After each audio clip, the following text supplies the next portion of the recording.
Përshëndetje të nderuar zonja dhe zotrin, përshëndetje të dashur miq, ja ku po ritakohemi sërish me mua Tiron Alilin, pikërisht këtu në kanalin ton në Rrëfime Jete.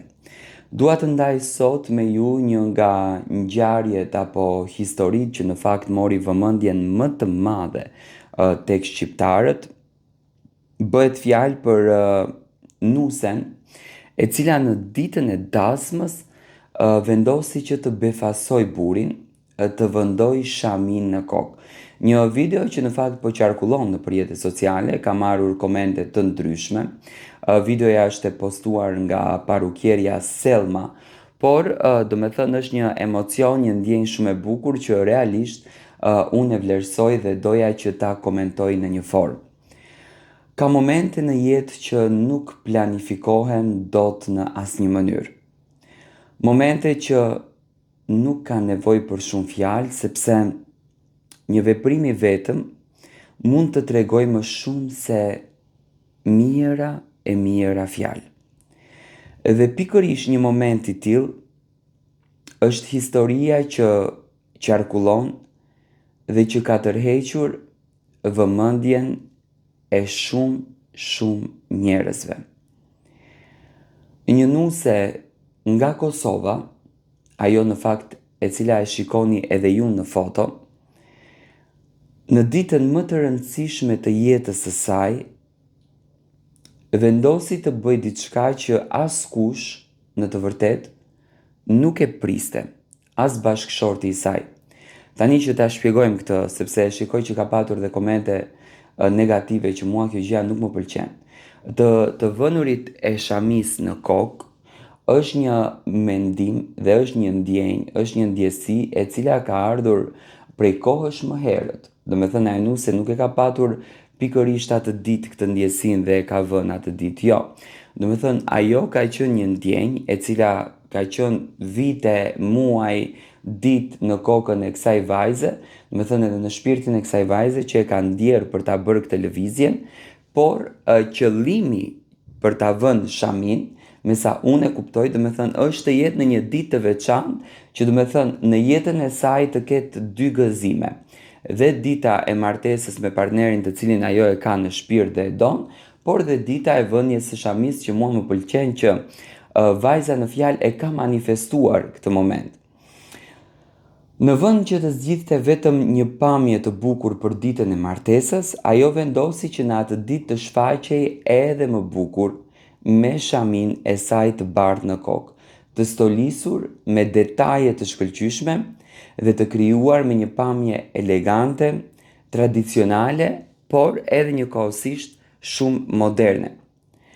Ajo që e bëri këtë moment edhe më të veçantë ishte reagimi i bashkëshortit të tij. Një surprizë e madhe për të, nuk mund ta quaj një surprizë të vogël, por një surprizë e madhe, u kthye në një moment të madh emocional. Dhe pikërisht këtu fillon historia. Unë këtë e kam ndërtuar në histori. Ishte dita e martesës. Një ditë për të cilën shumë vajza ëndrrojnë nga fëmijëria. Një ditë ku çdo detaj duket i rëndësishëm. Fustani, grimi, lulet, dekorimi, fotot, familjarët, miqët. Edhe mbi të gjitha, momenti kur dy njerëz premtojnë se do të jenë bashkë në të mirë e në të keqen.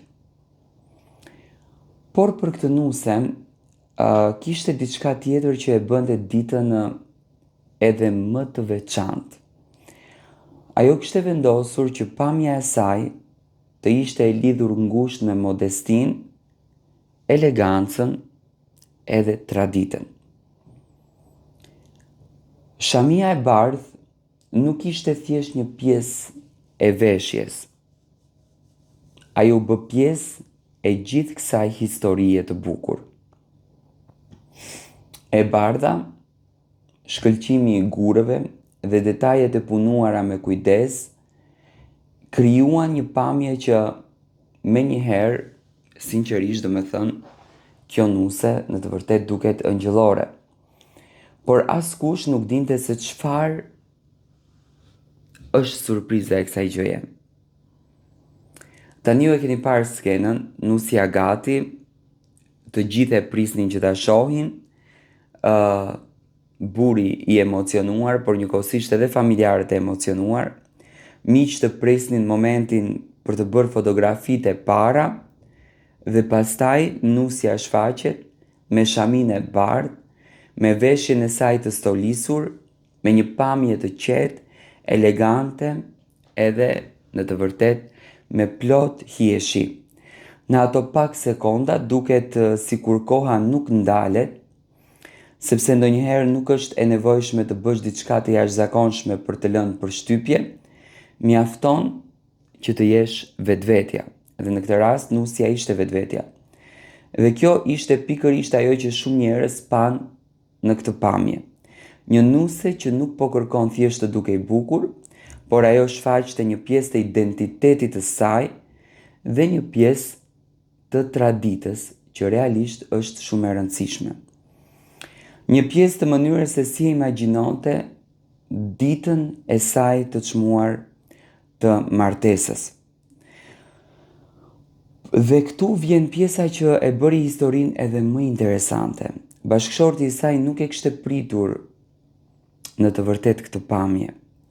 Kur e pa nusen, reagimi i tij ishte ai që shumë njerëz do ta prisnin nga një burr që e sheh për herë të parë gruan e tij në ditën e martesës, në emocion, në habi dhe një buzëqeshje që në të vërtet tregonte gjithçka.